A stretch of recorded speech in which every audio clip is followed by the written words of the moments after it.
Baik,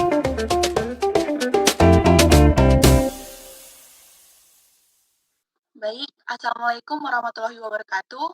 Sebelumnya, terima kasih atas kesempatan yang diberikan kepada kami. Di sini kami dari kelompok 3 akan mempresentasikan yaitu ujian akhir semester, yaitu project based dari mata kuliah proses industri migas dengan mata kuliah MG 3241. Pada presentasi kali ini, kami akan menyampaikan mengenai pemaparan mengenai CPMK dari setiap poin-poin yang mana CPMK sendiri adalah capaian pembelajaran mata kuliah. Pada presentasi kali ini kami akan menjelaskan terdapat 11 poin CPMK yang akan diuraikan. Next. Baik, di sini terdapat anggota kelompok dari kelompok 3 untuk mempersingkat waktu dapat dilihat pada layar. Next.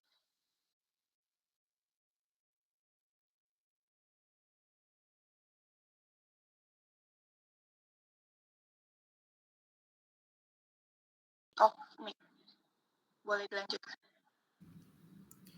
Untuk CPMK 3 yaitu mahasiswa mampu memahami cara-cara melakukan pemeriksaan terhadap minyak dan produk-produknya untuk menentukan spesifikasinya.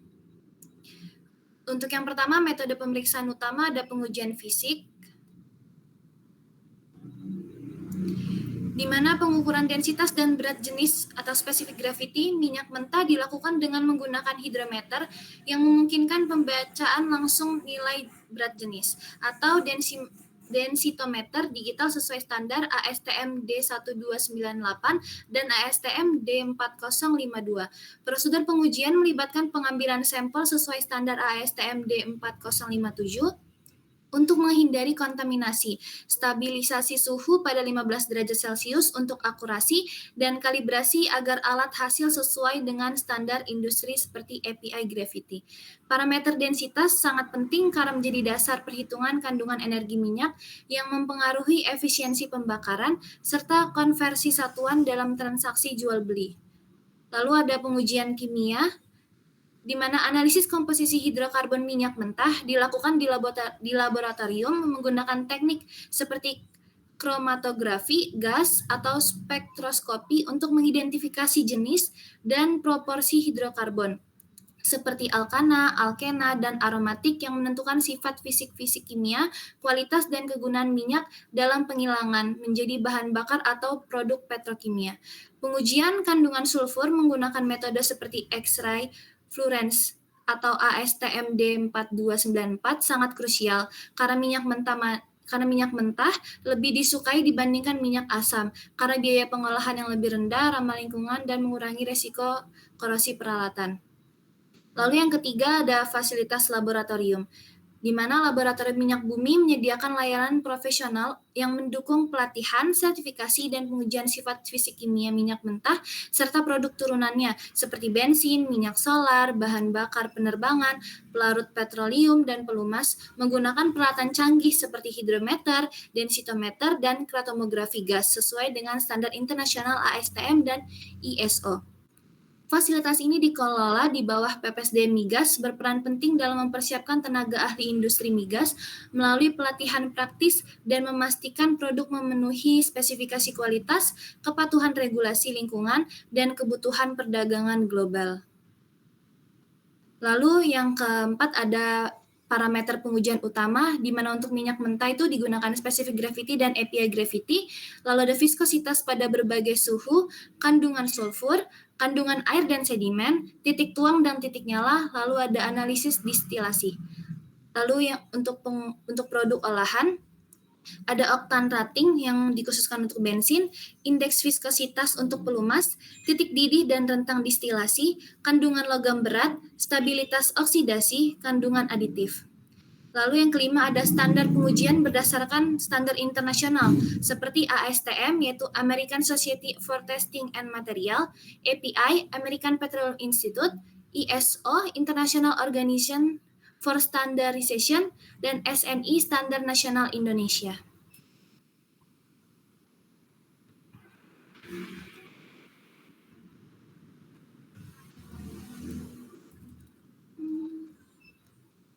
Lalu yang selanjutnya ada CPM keempat, yaitu di mana mahasiswa mampu memahami cara mengevaluasi persediaan minyak dan produk-produk yang berdasarkan karakteristik dan sifat-sifat umum minyak. Lalu yang pertama ada identifikasi karakteristik dan sifat umum minyak mentah, di mana sifat-sifat minyak mentah dan produknya seperti bensin, diesel, kerosin, atau pelumas menjadi dasar evaluasi.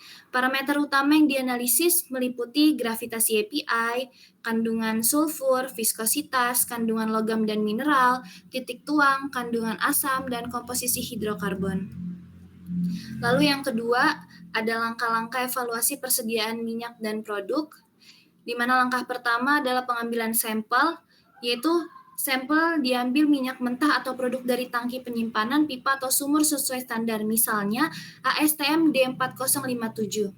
Lalu ada analisis laboratorium, klasifikasi minyak, penilaian kualitas produk, estimasi nilai ekonomi, kesesuaian dengan infrastruktur kilang, dan ada analisis persediaan. Yang ketiga ada metode dan alat evaluasi. Laboratorium menggunakan alat seperti spektrometer, viskometer, kromatografi untuk analisis sifat minyak. Lalu yang kedua ada standar pengujiannya seperti ASTM, ISO, atau IP untuk hasil yang konsisten. Lalu ada simulasi proses, yaitu menggunakan perangkat lunak seperti Aspen HYSYS untuk memodelkan hasil destilasi atau pengolahan berdasarkan sifat minyak.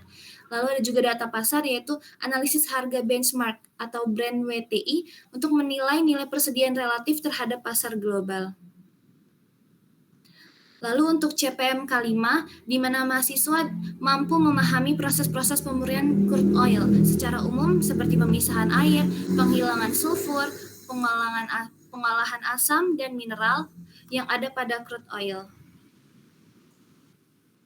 Pemurnian minyak mentah atau crude oil dilakukan untuk menghilangkan pengotor seperti air, sulfur, asam, dan mineral agar menghasilkan produk yang sesuai dengan standar industri.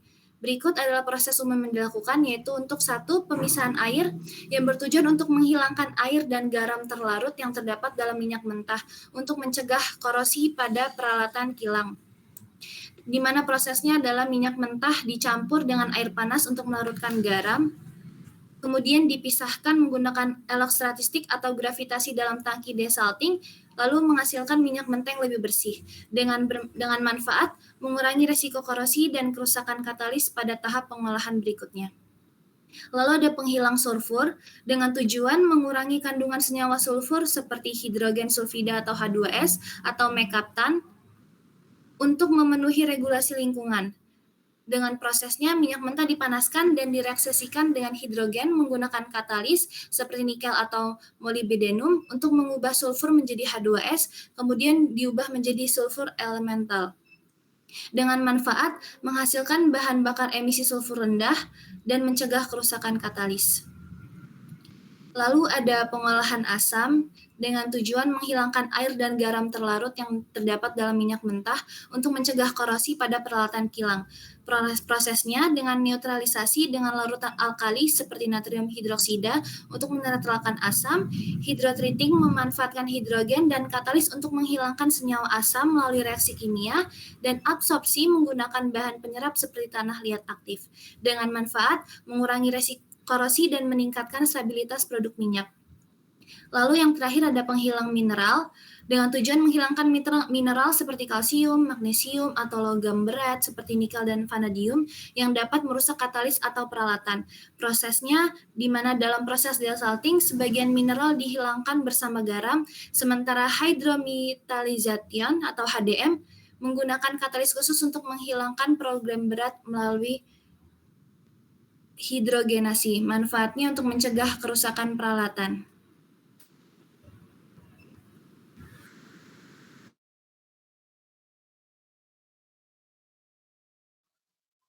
Baik, selanjutnya di sini dilanjutkan dengan CPMK poin ke-6, yaitu mahasiswa mampu memahami prinsip dan cara kerja unit destilasi migas atau crude distillation unit atau CDU dan high vacuum unit yang disingkat dengan HVU, dan mengetahui peralatan yang ada dalam unit pengolahan migas dan produk-produk yang dihasilkan dari CDU dan HVU.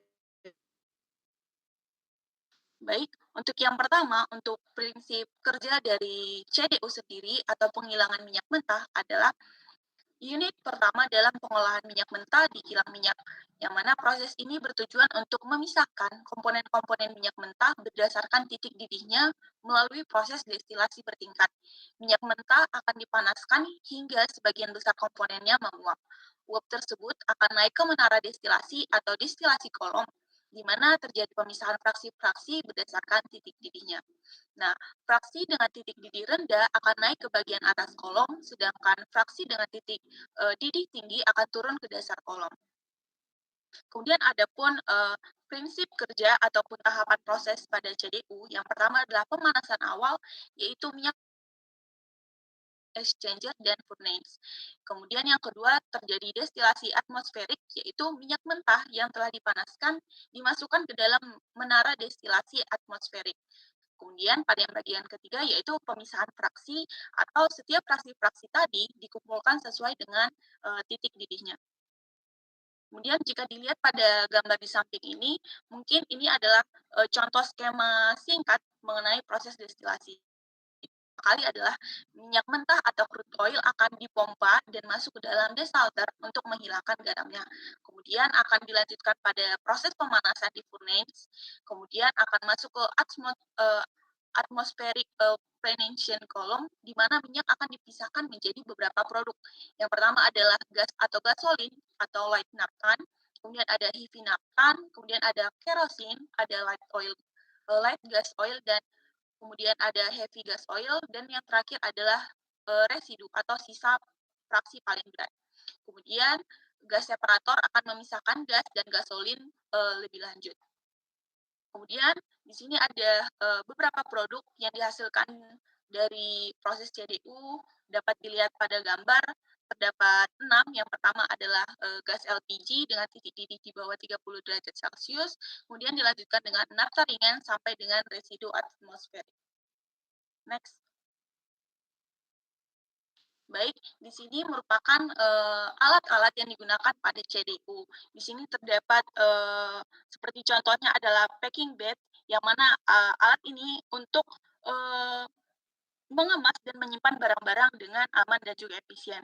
Mungkin untuk mempersingkat waktu dapat dilanjutkan ke slide selanjutnya. Ini merupakan sambungan masih peralatan yang digunakan pada CDU. Boleh dilanjut? Ini juga masih bagian alat-alat yang digunakan pada CDU. Nah, di sini kita masuk ke bagian HPU atau High Vacuum Unit.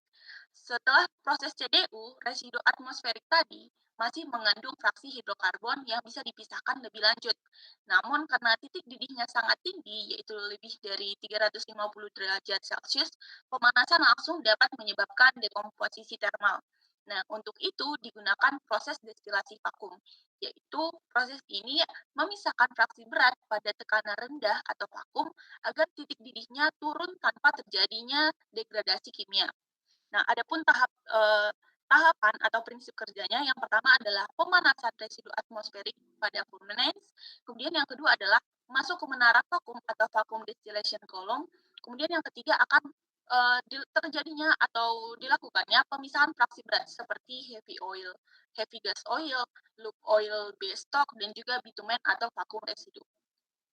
Kemudian di sini ada beberapa peralatan utama yang digunakan pada HPU. Yang pertama adalah vacuum distillation column, yaitu tempat pemisahan fraksi berat di bawah tekanan vakum.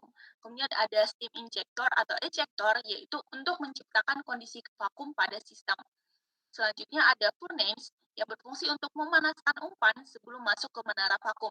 Kemudian pada keempat ada kondensor dan separator, yaitu untuk memisahkan dan mendinginkan fraksi yang menguap. Dan yang terakhir adalah vakum system, yang mana sistem ini untuk menjaga tekanan vakum selama proses berlangsung. Kemudian ada beberapa produk utama juga dari CDU ini, dan di sini kita masuk ke perbedaan CDU dan HPU. Yang mana kalau kita lihat dari beberapa parameter berikut, seperti tekanan operasi, pada CDU itu menerapkan atmosferik, sedangkan pada HPU yaitu vakum lebih dari atau sampai 50 mmHg.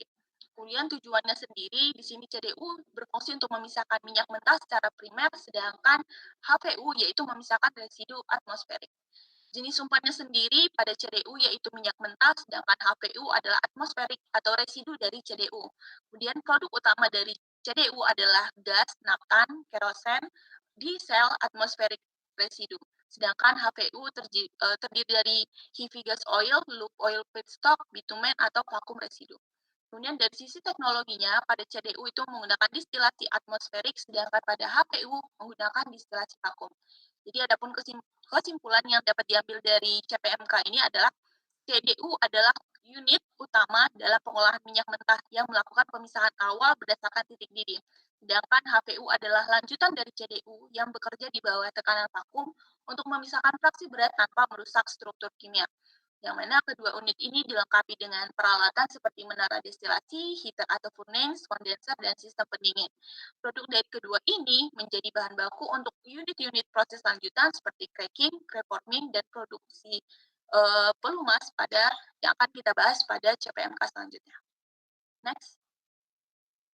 Baik, di sini dilanjutkan pada CPMK poin ke-7, yaitu mahasiswa mampu memahami prinsip dan cara kerja unit perekahan atau cracking, baik sistem cracking dan katalik cracking, akilasi, polimerisasi, dan reforming. Next. Baik, di sini pada poin pertama yaitu steam cracking atau perekahan termal dengan uap. Prinsip kerjanya sendiri yaitu steam cracking adalah proses perekahan termal hidrokarbon berat seperti nafta, minyak bumi, LPG, atau fraksi ringan lainnya pada suhu tinggi yaitu dari 750 sampai 900 derajat Celcius dengan penambahan uap air, yang mana bertujuan untuk menghasilkan olefin seperti etilen dan propilen yang merupakan bahan dasar industri petrokimia. Peralatan utama yang digunakan pada steam cracking ini adalah yang pertama cracking furnace, yaitu tempat reaksi berlangsung, kemudian ada quench cooler, yaitu mendinginkan produk secepat mungkin untuk menghentikan reaksi lanjutan, dan ada fraksionar atau kolom pemisah, yaitu memisahkan produk hasil cracking. Kemudian produk-produk utama yang dihasilkan dari proses ini berupa etilen, propilena, butadiena, dan juga gasolin. Kemudian di sini ada katalytic cracking, yang mana prinsip kerjanya adalah proses ini menggunakan katalis untuk merekahkan hidrokarbon berat seperti heavy gas oil dan juga HPU menjadi senyawa lebih ringan seperti bensin dan juga diesel. Proses ini dilakukan pada suhu sekitar 450 sampai 550 derajat Celcius, jauh lebih rendah dari steam cracking karena adanya penambahan katalis. Kemudian jenis-jenis katalis yang umumnya digunakan, yang pertama adalah fluid catalyst cracking atau FCC, kemudian ada fixed bed catalytic cracking. Untuk peralatan utama yang sering digunakan pada catalytic cracking ini adalah reaktor, regenerator, dan juga separator dan fraksinator. Produk utama yang dihasilkan dari pada proses ini ada gasolin berkualitas tinggi atau memiliki ROM tinggi, LPG berupa propana dan butana, kemudian ada light cycle oil atau LCO, slurry oil, kokas, dan juga coke. Next. Kemudian di sini dilanjutkan dengan akilasi atau akilation dengan prinsip kerja menggabungkan molekul kecil seperti olefin seperti propilena dan juga butilena dengan isobutana menggunakan katalis asam yang biasa digunakan adalah H2SO4 atau HF. Tujuannya adalah menghasilkan akilat, yaitu bahan baku bensin dengan angka oktan yang sangat tinggi. Jenis proses ini sendiri terbagi menjadi dua, yaitu sulfuric acid alkylation unit dan juga hydrofluoric acid alkylation. Produk utama daripada proses high octane number dan juga ada LPG.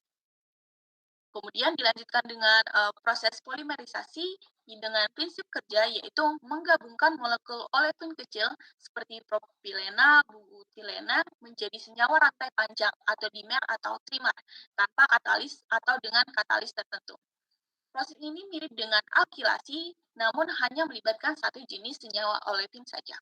Produk utama yang dihasilkan pada proses ini adalah polimerat atau polimer gasolin dan juga LPG sisa. Kemudian pada proses yang terakhir adalah reforming dengan proses konversi naftan ringan atau berat menjadi bensin berkualitas tinggi dengan angka oktan tinggi melalui reaksi dehidrogenasi, isomerisasi, dan siklisasi menggunakan katalis logam mulia seperti PT atau RE. Tujuan dari proses ini adalah meningkatkan nilai oktan bensin, kemudian untuk menghasilkan hidrogen sebagai produk samping. Jenis proses ini sendiri terbagi menjadi dua, yaitu katalis reforming dan juga platforming proses. Produk utama daripada proses ini ada dua. Yang pertama adalah reformate atau bensin berkualitas tinggi dan juga hidrogen. Next. Di sini dapat diambil kesimpulan yaitu perbandingan dari setiap proses. Yang pertama untuk steam cracking, dia tidak menggunakan katalis dengan produk utama adalah etilena dan propilena yang berfungsi untuk menghasilkan olefin dan petrokimia. Kemudian untuk katalis cracking, dia menggunakan katalis zeolit dengan produk utama yaitu gasolin dan LPG dengan fungsi utama untuk merekatkan fraksi berat menjadi BBM.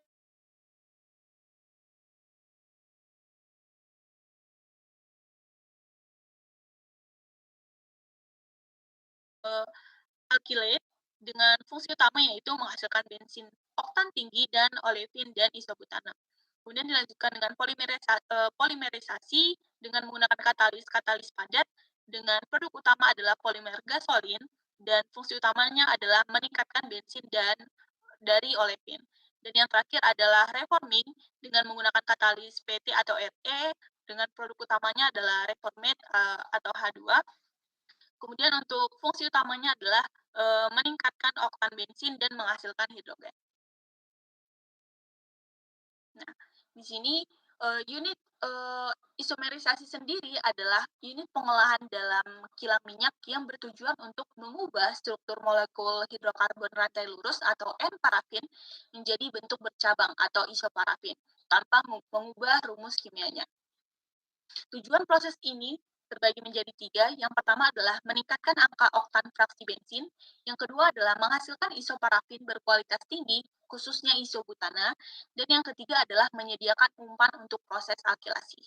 Untuk prinsip kerjanya sendiri, proses isomerisasi berlangsung secara katalitik pada suhu dan tekanan sedang. Reaksi ini terjadi melalui perubahan struktur molekul dari rantai lurus menjadi bercabang, meningkatkan sifat pembakaran dan volatilitas bahan bakar. Tahapan prosesnya ini terbagi selanjutnya pada poin CPMK 9, yaitu mahasiswa mampu unit Nah, di sini unit isomerisasi sendiri adalah unit pengolahan dalam kilang minyak yang bertujuan untuk mengubah struktur molekul hidrokarbon rantai lurus atau N-parafin menjadi bentuk bercabang atau isoparafin tanpa mengubah rumus kimianya. Tujuan proses ini terbagi menjadi tiga. Yang pertama adalah meningkatkan angka oktan fraksi bensin. Yang kedua adalah menghasilkan isoparafin berkualitas tinggi, khususnya isobutana. Dan yang ketiga adalah menyediakan umpan untuk proses alkilasi. Untuk prinsip kerjanya sendiri, proses isomerisasi berlangsung secara katalitik pada suhu dan tekanan sedang. Reaksi ini terjadi melalui perubahan struktur molekul dari rantai lurus menjadi bercabang, meningkatkan sifat pembakaran dan volatilitas bahan bakar. Tahapan prosesnya ini terbagi menjadi 5. Yang pertama adalah pencampuran umpan, yaitu naftan ringan C4 sampai C6. Kemudian pemanasan awal, yaitu di heat exchanger dan juga furnace. Pada tahap ketiga, yaitu reaksi isomerisasi dalam fixed bed texture menggunakan katalis. Yang keempat adalah pendinginan produk, dan yang kelima adalah pemisahan hasil di separator dan juga di kolom destilasi. Katalis utama yang digunakan yang pertama adalah katalis padat berbasis logam, yaitu alumina atau Al2O3 atau zeolit. Dan yang kedua juga dapat dikombinasikan dengan logam mulia atau PT untuk meningkatkan aktivitas reaksinya. Next. Nah, di sini ada reaksi kimia utama. Yang pertama ada untuk N-butana memiliki produk isobutana. Dan untuk umpan N-pentana memiliki produk yaitu isopentana.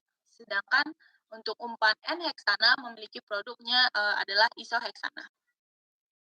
Kemudian di sini ada produk utama dari isobutana sendiri adalah bahan baku unit akilasi, kemudian isopentana atau isoheksana memiliki aplikasi yaitu komponen bensin berkualitas tinggi, sedangkan bensin langsung dengan angka oktan lebih tinggi daripada fraksi awalnya.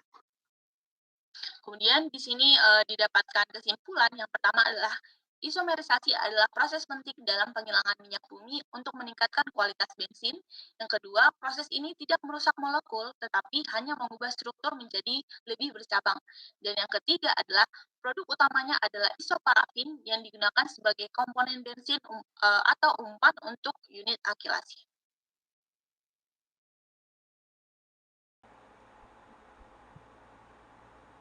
Oke, jadi selanjutnya di sini ada CPMK 10 yang mana mahasiswa itu mampu memahami bahan kimia berbasis olefin C4 dan diolefin mulai dari proses produksi, aplikasi hingga pemanfaatannya.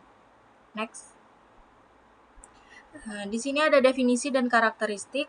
Jadi olefin C4 itu adalah hidrokarbon tak jenuh dengan 4 karbon dan satu ikatan rangkap 2.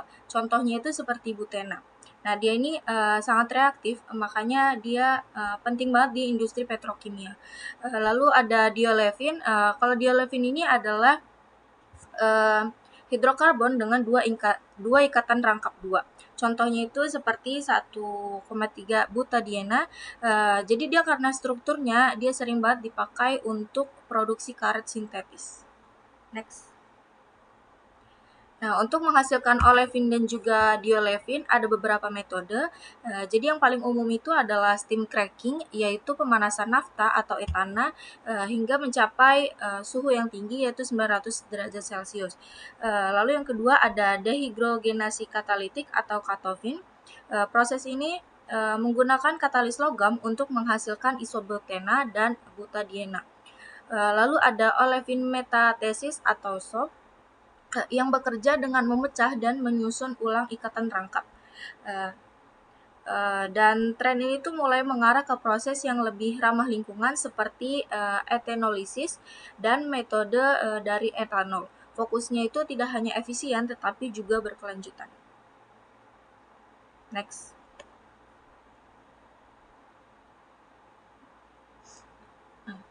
Olefin dan diolefin ini punya banyak aplikasi, misalnya untuk polimer 1-butena ini dipakai untuk membuat LDPE dan HDPE supaya lebih fleksibel dan juga kuat.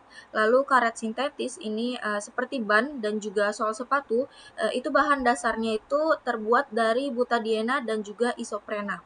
Lalu yang terakhir ada bahan kimia khusus di mana butadiena ini bisa diproses menjadi bahan untuk pembuatan resin, lem, bahkan pelarut. Next. Nah, untuk aplikasi di industri tekstil, polipropilena itu digunakan untuk serat karpet dan tali karena sifatnya kuat dan tahan terhadap sinar UV. Lalu untuk pelumas sintetis, 1-desena itu dimanfaatkan sebagai bahan baku PAO, yaitu pelumas berkinerja tinggi yang digunakan pada kendaraan dan aplikasi industri. Next. Jadi produksi olefin C4 dan diolefin ini juga punya tantangan. Yang pertama dari sisi pemisahan dan pemurnian, ini perlu teknologi canggih seperti distilasi ekstraktif. Tapi sekarang udah mulai ada inovasi seperti memakai membran permelen yang mana lebih hemat dan juga ramah lingkungan. Lalu yang kedua dari segi stabilitas, diolefin ini gampang polimerisasi sendiri. Dia dapat menyebabkan fouling, jadi perlu kontrol suhu atau tekanan yang ketat dan tambahan inhibitor supaya tetap aman. Next. Selanjutnya untuk CPMK 11, mahasiswa mampu memahami bahan kimia berbasis benzena, toluena, silena mulai dari proses produksi, aplikasi hingga pemanfaatan. Jadi BTX itu singkatan dari benzena, toluena, dan silena, yang mana benzena sendiri adalah hidrokarbon aromatik berbentuk cincin dan menjadi bahan dasar penting di industri petrokimia. Lalu untuk toluena sendiri Dia sebenarnya benzena yang nempel pada gugus metil biasanya dipakai sebagai pelarut. Nah, kalau silena ini mempunyai 3 isomer yaitu orto, merta, dan juga para. Yang para silena ini dia penting banget untuk membuat polyester. Next. Untuk tahap produksinya ada beberapa tahap. Jadi yang pertama itu ada reforming catalytic, yang dimana ini adalah proses dari nafta menjadi reformate yang kaya aromatik seperti benzena, toluena, dan silena tadi. Lalu ada juga transalkilasi, yaitu pertukaran gugus alkil antar senyawa aromatik untuk menghasilkan senyawa BTX lainnya. Terus ada proses khusus untuk silena seperti entam TM dan juga XYMAX TM -2 yang bertujuan untuk meningkatkan jumlah para silena. Next. Nah, untuk benzena ini dia mempunyai banyak sekali aplikasi ya, misalnya itu seperti etil benzena ini bisa diubah menjadi stirena, terus menjadi polistirena untuk plastik. Lalu ada sikloheksana yang mana dipakai untuk membuat bahan nilon. Ada juga kumena yang hasil reaksinya itu bisa menjadi fenol dan aseton. Dua bahan penting ini di industri kimia. Dan terakhir, benzena juga sering dipakai sebagai pelarut di industri karet, pewarna, deterjen, obat, sampai ke pestisida. Next. Nah, untuk aplikasi di toluena sendiri, toluena ini digunakan sebagai pelarut cat, tinta, dan juga pembersih. Selain itu juga dimanfaatkan sebagai bahan dasar beroktan tinggi, serta bahan baku benzena dan silena. Toluena juga banyak dipakai dalam industri farmasi dan kosmetik. Lalu untuk silena ini diolah menjadi parasilena untuk produksi TPA dan polyester, PET. Lalu ortosilena digunakan untuk membuat anhidrihaftalat serta digunakan sebagai pelarut dan bahan medis. Next.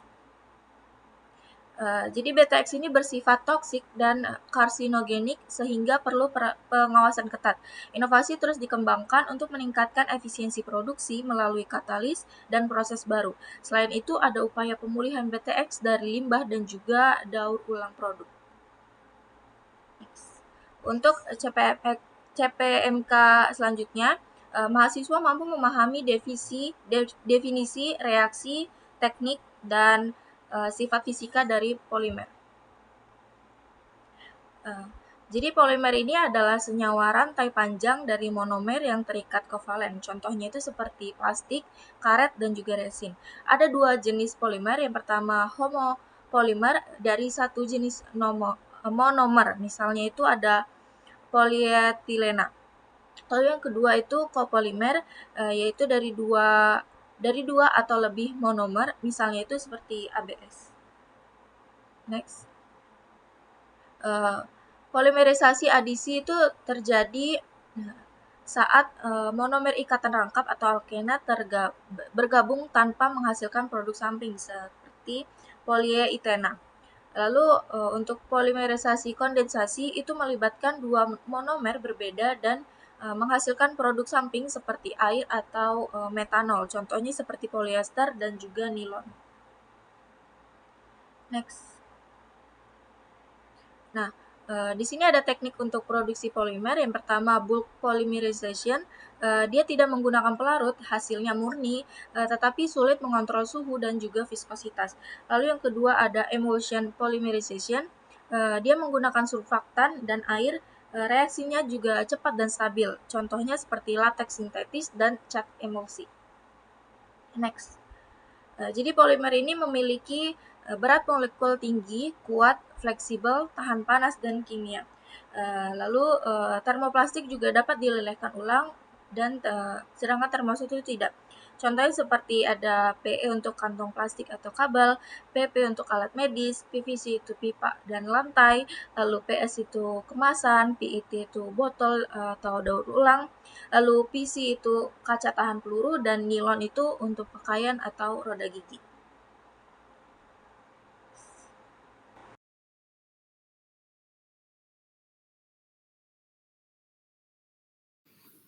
Baik, untuk capaian mata kuliah selanjutnya itu ada mahasiswa mampu memahami bahan kimia sintetik berbasis polimer mulai dari proses produksi, aplikasi hingga pemanfaatan. Definisi dari polimer sintetik ini yaitu bahan kimia sintetik berbasis polimer adalah senyawa buatan manusia yang terdiri dari monomer-monomer kecil yang dirangkai menjadi rantai panjang melalui proses polimerisasi. Proses ini dapat berupa polimerisasi adisi maupun kondensasi, tergantung pada jenis monomernya. Polimer sintetik memiliki berbagai keunggulan seperti ringan, fleksibel, tahan lama, serta dapat disesuaikan dengan kebutuhan spesifik. Karena sifat-sifat tersebut, bahan ini digunakan secara luas di berbagai industri modern mulai dari kemasan, otomotif, elektronik, hingga bidang medis dan konstruksi. Proses produksi polimer sintetik. Yang pertama, pemilihan dan persiapan monomer. Monomer yang digunakan biasanya berasal dari turunan minyak bumi seperti etilena, propilena, stirena, dan vinil klorida. Bahan-bahan ini disintesis dan dipersiapkan agar dapat digunakan dalam proses polimerisasi. Selanjutnya ada proses polimerisasi. Polimerisasi dilakukan dengan dua metode utama, yaitu adisi dan kondensasi. Polimerisasi adisi menggabungkan monomer tanpa menghasilkan produk samping, seperti pada polietilena dan polipropilena. Sementara itu, polimerisasi kondensi melepaskan molekul kecil seperti air, contohnya pada pembuatan nilon dan polyester. Selanjutnya ada pengolahan dan formulasi. Setelah terbentuk, polimer diproses lebih lanjut melalui teknik seperti dan pencetakan. Aditif seperti pewarna, plasticizer, dan penguat ditambah untuk menghasilkan produk akhir dengan sifat dan bentuk yang sesuai kebutuhan. Aplikasi bahan kimia polimer sintetik. Yang pertama di industri plastik dan kemasan. Polietilena PE, polipropilena PP, dan PET banyak digunakan untuk membuat kantong belanja, botol minuman, wadah makanan, dan pelapis kemasan karena sifatnya yang ringan dan tahan lama. Selanjutnya ada di tekstil dan serat sintesis. Polyester, nilon, akrilik digunakan sebagai bahan pakaian, karpet, tali, dan jaring industri. Serat sintesis ini populer karena kuat, cepat kering, dan mudah dirawat. Selanjutnya itu ada di industri otomotif dan elektronik. Polikarbonat dan poliamida digunakan untuk bagian kendaraan seperti dashboard dan pelindung serta komponen elektronik karena ringan, tahan panas, dan isolatif. Selanjutnya itu ada di kesehatan medis. Polimer seperti PVC digunakan dalam alat medis seperti kantong infus dan selang, sementara silikon dan hidrogel digunakan dalam pembuatan lensa kontak dan alat prostetik. Selanjutnya konstruksi dan infrastruktur. PVC dan polisterina diaplikasikan dalam pembuatan pipa, kabel, jendela, dan insulasi bangunan karena tahan cuaca dan korosi.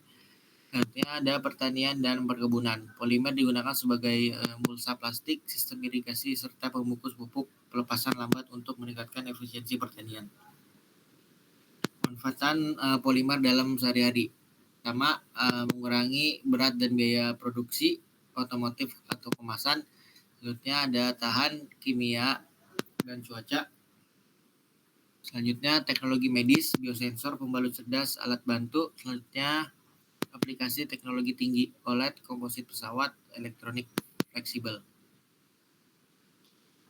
Capaian mata kuliah selanjutnya itu ada mahasiswa mampu memahami contoh industri yang menggunakan senyawa petrokimia sebagai bahan baku ataupun produk. Petrokimia dalam industri. Senyawa petrokimia merupakan turunan dari minyak dan gas bumi yang menjadi fondasi penting dalam berbagai sektor industri modern. Senyawa seperti etilena, propilena, benzena, toluena, silena, dan butadiena dimanfaatkan sebagai bahan dasar untuk menghasilkan produk yang bernilai tinggi yang digunakan sehari-hari. Berikut adalah beberapa industri utama yang memanfaatkan senyawa petrokimia dalam proses produksinya. Yang pertama di industri kosmetik dan produk perawatan pribadi, banyak produk perawatan tubuh seperti sampo, lotion, dan sabun menggunakan senyawa turunan petrokimia sebagai bahan dasar, misalnya glikol, alkohol sintesis, dan surfaktan. Petrokimia juga digunakan sebagai pelarut, pengawet, dan formulasi produk kosmetik.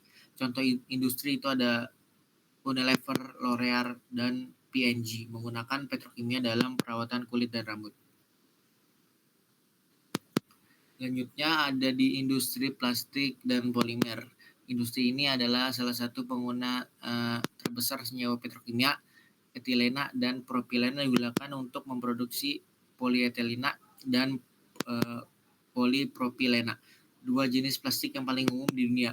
Senyawa stirena, turunan dari benzena, digunakan untuk membuat polistirena yang banyak dijumpai pada produk kemasan, alat rumah tangga, dan kontainer makanan. Selain itu, vinil klorida yang berasal dari etilena digunakan untuk menghasilkan PVC, polivinil klorida yang banyak digunakan pada kabel, pipa, dan lantai. Contoh industri ada PT Chandra Asri Petrochemical Indonesia dan Dow Chemical Amerika Serikat yang menggunakan bahan plastik dari senyawa petrokimia. Terima kasih. Saya kembalikan ke moderator. Baik, mungkin sekian presentasi dari kami, Bu. Mohon maaf apabila ada kesalahan kata maupun kesalahan dalam presentasi. Kami akhiri presentasi ini. Kami ucapkan wassalamualaikum warahmatullahi wabarakatuh. Terima kasih, Bu.